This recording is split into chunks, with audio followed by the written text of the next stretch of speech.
Is a product of the things that have happened in the regular season. So a look at our starters for the Knicks. Melo and Porzingis, the two stars at the forward spots. Rose is out there with Lee. And it's Noah in at the center position. And the dunk by Towns. A second chance bucket, right? You have to put a body on Towns or he'll devastate you. Rose dishes to Lee. Noah with it. Pass to Rose. New York moving it around. Noah the screen. 5 to shoot. Off the screen. Buries the jump shot. You know, probably could have set that screen with a little more force, but it got him just enough room to be able to finish. Now here's Dunn. Shot off the pick. Makes a big high bounce and goes in. Amazing job by Dunn, positioning himself well inside and dominating the defense. Here in the first, a little over a minute played so far.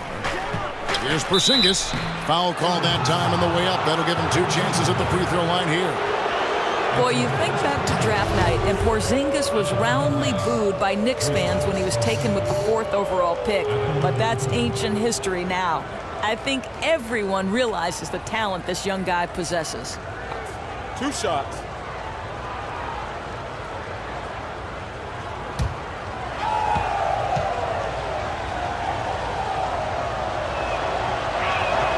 That free throw good from Porzingis.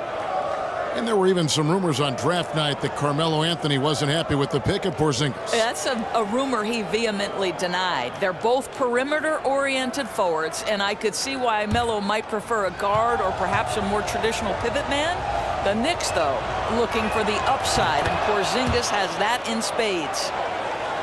And for the Timberwolves, they had a rough season as they learned the ropes, but still came up with several big wins, Doris, that they could build off of last year. Well, you have to look no further. They were one of 2 teams to beat Golden State in Golden State. And listen, everyone knew this was going to be a process, developing this young group.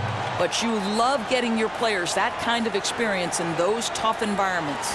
The Timberwolves shooting their first foul shot of the game.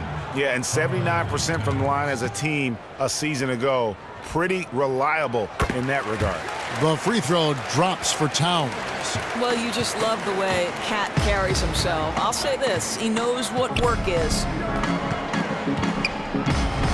Screen by Porzingis. Anthony on the wing. Misses the 3. You know, the defense will not make that mistake again because next time he's going to knock that thing down. Here's Dunn. Towns the screen. Dunn kicks to Towns. And so he earns a trip to the line. Officials saw the contact and he'll shoot 2. Well, when you're taken first overall, like Karl Anthony Towns was, you are expected to be an all-star. But you know what, Doris? I'm not sure if many thought Towns would be a generational talent, as he's on track to be in his young career. Yeah, I think it's rare to see a player be taken first overall and actually exceed expectations. At every step of the way, Towns has worked hard and exceeded what was expected of him. And I think that mentality has put him in position to become one of the best big men in the NBA. I can't wait to watch.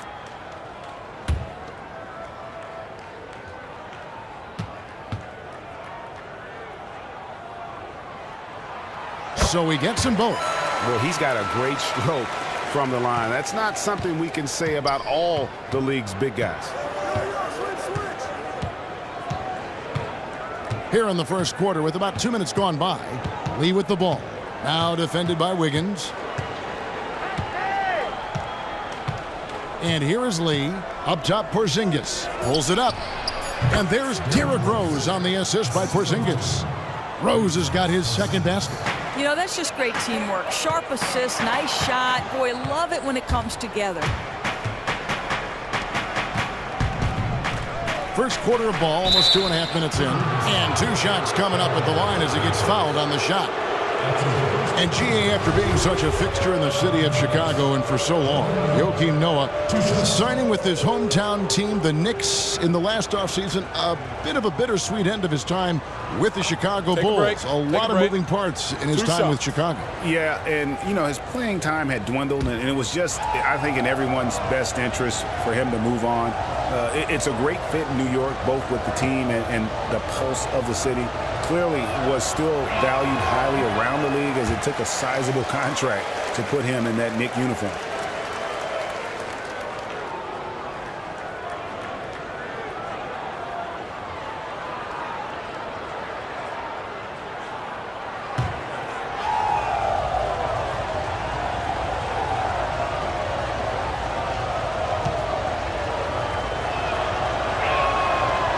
Second free throw, no good.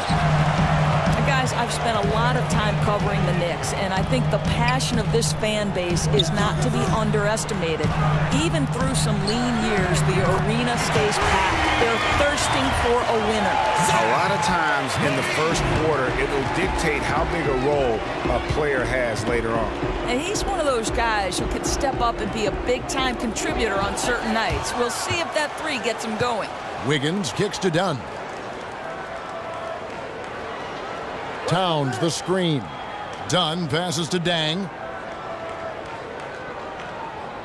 Anthony on the double team. Feeds it to Towns. Pass to Dunn. Lets the three fly. And again, Minnesota with the triple. And Doris, when you take a look at the Knicks, what do they need to do to get back into the upper echelon of the league? Well, to me, Kevin, it's the formula that every successful franchise uses. You begin at the ownership level, and then you work your way down from the GM to the president. You've got to have consistent quality leadership. I think you've got to start to allow Kristaps Porzingis to become more and more a part of your future. Build around that young, talented star while still taking advantage of Carmelo. And here's Levine, following the three-pointer by Carmelo Anthony. He hangs in there and cashes in on the second chance points. And their offense already in a flow. Some stellar shooting to jump out to this lead. And the Knicks decide to take their first time out here.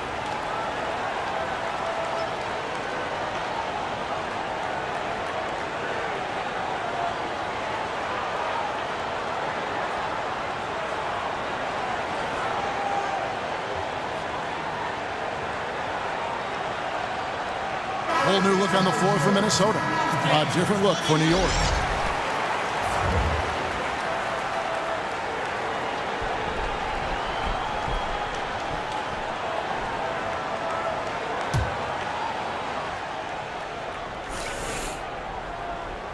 And it's stolen by Ricky Rubio.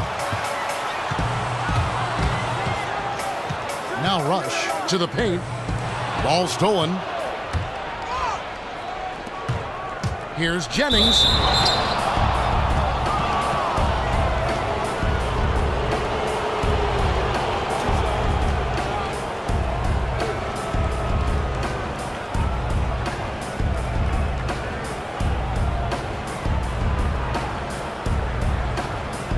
First trip to the free throw line for him in this one. And from the line a season ago, 73%.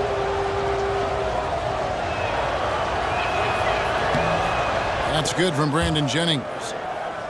I think if you look over the history of the Timberwolves, one position they've always been strong in since their inception in 1989, the power forward slot. KG, of course, the big name, but now you get Kevin Love, and then you follow him with Karl Anthony Towns, keeping the tradition alive. And Jennings drops them both. 55 seconds left here in the opening quarter. And Rubio kicks to Rush.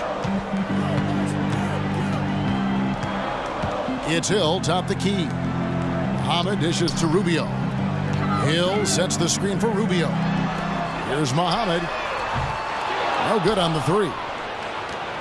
And thinking more about Minnesota power forwards of the past, Tom Gugliotta, a name that you can throw in there. Can't forget about Al Jefferson, too, for a brief stint with the team. And Kev, you see it through a lot of sports. Certain teams have a position that always seems to be filled by an amazing player. And for the Wolves, in their relatively young franchise history, that's the four-man. Jennings against Rubio. Payne with a screen for Rubio. 4 on the clock. The Timberwolves again can't hit. Outside Holiday for 3. He got it up in time, but it wouldn't fall for him. And so both teams trading buckets as we end the first quarter. Timberwolves lead by 3. And back with the start of the second quarter in just a moment.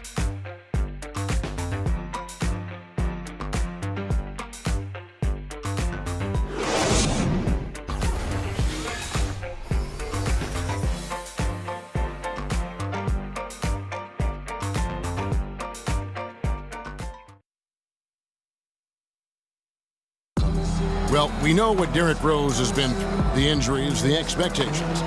And we asked him how he's dealing with all of it. I got a clear mind when I play. I can't think about the past. I can't think about if I'm going to hurt myself, if I move the wrong way. When I'm out there, I have a free mind. I have no expectations on myself. I just know that I prepare myself well. It's no pressure.